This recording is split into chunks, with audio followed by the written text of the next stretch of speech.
दिल्लीतील संसद भवनाकडे शांततेत निघालेल्या विद्यार्थ्यांच्या मोर्चावर पोलीस व निमलष्करी दलांच्या जवानांनी सोमवारी अमानुष लाठीमार केला। या घटनेचे पडसाद देशभरात उमटले असून विरोधकांनी आक्रमक पवित्रा घेत सत्ताधाऱ्यांना लक्ष्य केलं।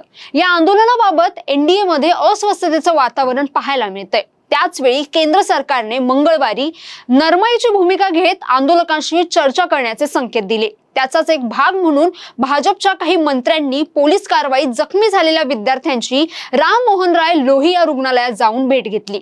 या दरम्यान ही परिस्थिती अधिक चांगल्या पद्धतीने हाताळता आली असती, आंदोलन इतक्या टोकाला जाऊ देण्याची गरज नव्हती असं मत भाजपातील काही नेत्यांनी व्यक्त केलंय।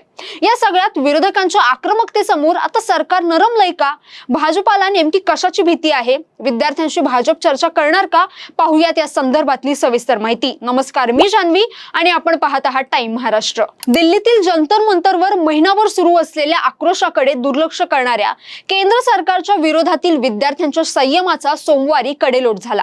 शिक्षण व्यवस्थेत वारंवार होणारा गैरप्रकार रोखावा या मागणीसाठी हजारो विद्यार्थी पोलिसांचे सुरक्षा कवच मोडून थेट संसदेवर धडकले।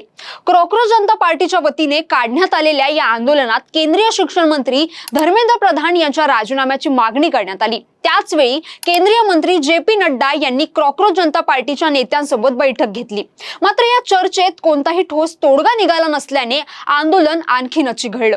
या दरम्यान विद्यार्थ्यांवर झालेल्या लाठीमाराच्या निषेधार्थ मंगळवारी लोकसभेतील विरोधी पक्षनेते राहुल गांधी यांच्यासह कॉकरोच जनता पार्टीच्या अनेक नेत्यांनी पंतप्रधान मोदी यांच्या दिल्लीतील निवासस्थानाबाहेर धरणे आंदोलन केलं। त्यानंतर केंद्र सरकारने तातडीने पंतप्रधान कार्यालयातील राज्यमंत्री जितेंद्र सिंह यांना राहुल गांधी यांच्याशी चर्चा करण्यासाठी पाठवलं। सूत्रांच्या माहितीनुसार विद्यार्थी आंदोलनाने अनपेक्षित वळण घेतल्याने सरकारला परिस्थिती नियंत्रणात आणण्यासाठी अडचणी आल्या। त्याचवेळी विरोधी पक्षनेते राहुल गांधी यांनीही अचानक पंतप्रधान निवासस्थानाबाहेर धरणे आंदोलन सुरू केल्यामुळे सत्ताधारी पक्ष पूर्णपणे चक्रावून गेल्याची चर्चा सध्या देशभरात रंगली आहे। सरकारने जितेंद्र सिंह यांच्यासोबत केंद्रीय गृह सचिव गोविंद मोहन यांनाही राहुल गांधी यांच्याशी चर्चेसाठी पाठवलं।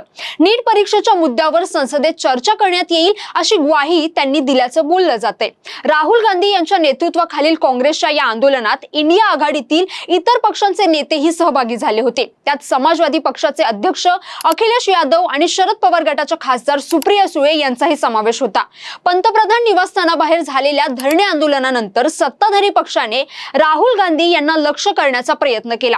राज्यमंत्री जितेंद्र सिंह यांनी एक्स वरील पोस्टमध्ये दावा केला आहे की राहुल गांधी यांनी सुरुवातीला संसदेत नीट पेपर फुटीवर आणि जंतर मंतरवरील आंदोलनावर चर्चा करण्याची मागणी केली होती।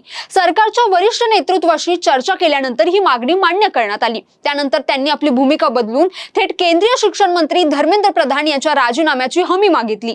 राहुल गांधी यांच्यासारख्या ज्येष्ठ नेत्याला इतक्या लवकर आपल्या शब्दावरून फिरणं शोभत नाही। तसंच गृह सचिवांनी हे ठिकाण धरणे आंदोलनासाठी योग्य नसल्याचं सांगितल्यानंतरही त्यांनी आपलं आंदोलन मागे घेतलं नाही। आता नीट प्रकरणावर संसदेत चर्चा करण्यास तयारी दर्शवल्याने ही केंद्र सरकारची माघार मानली जात आहे। यापूर्वी संसदीय कामकाज मंत्री किरेन रिजिजू यांनी माध्यमांशी बोलताना पंतप्रधान नरेंद्र मोदी यांनी राष्ट्रीय लोकशाही आघाडीच्या बैठकीत केलेल्या वक्तव्याचा हवाला देत ही सरकारची अधिकृत भूमिका असल्याचं स्पष्ट केलं होतं।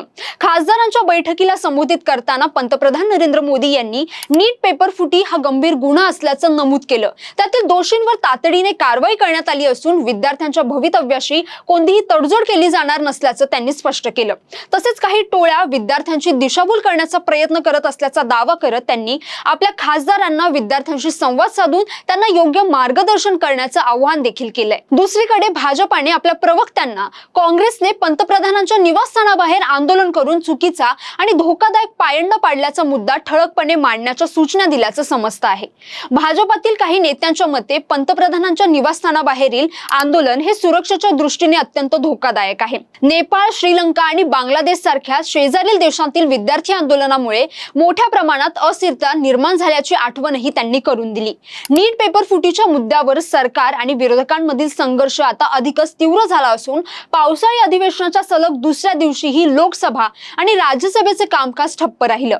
सोमवारी आंदोलक विद्यार्थ्यांवर पोलिसांनी केलेल्या लाठीमारामुळे देशातील नागरिकांमध्ये सत्ताधाऱ्यांविरोधात नकारात्मक भावना तयार होत असल्याची चर्चा काही भाजपातील नेत्यांनी किंवा खासदारांनी व्यक्त केली आहे। एनडीए मधील काही नेत्यांनीही याच भूमिकेला दुजोरा देत विद्यार्थ्यांचे आंदोलन हाताळण्याची ही योग्य पद्धत नव्हती असं मत व्यक्त केलं आहे। आता या सगळ्यात विरोधक आक्रमक होताच सरकार नरमलं आहे का? आंदोलनामुळे सरकारमध्ये अस्थिरता आहे का? तुम्हाला याबद्दल काय वाटतं? तुमचं मत आम्हाला नक्की कमेंट करून कळवा आणि हा व्हिडिओ आवडला असेल तर लाईक करा, शेअर करा आणि चॅनलला सबस्क्राईब करायला विसरू नका। धन्यवाद।